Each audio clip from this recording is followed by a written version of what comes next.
எல்லே இளங்கிளியே இன்னம் உறங்குதியோ சில்லென்றழையேன் மின் நங்கை நீர் போதருகின்றேன் வல்லை உன் கட்டுரைகள் பண்டேயுன் வாயறிதும் வல்லீர்கள் நீங்களே நானேதானாயிடுக ஒல்லை நீ போதாய் உனக்கென்ன வேறுடையை எல்லாரும் போந்தாரோ போந்தார் போந்தெண்ணிக்கொள் வல்லானைக் கொன்றானை மாற்றாரை மாற்றைக்க வல்லானை మాయనై పాడేలోర్ ఎంబావాయ్ అని ఎంతో సుందరంగా అద్భుతంగా ఆండాళ్ తల్లి చిట్ట చివరి గోపికని లేపే పాసురాన్ని ఇప్పుడు మనందరం కూడా అన్వయించుకున్నామండి.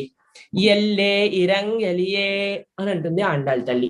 ఎల్లే అని అంటే ఇప్పుడు మనకి చాలా క్లోజ్ ఫ్రెండ్స్ అనుకోండి, ఒరేయ్ ఒసేయ్ అని అంటాం కదండి.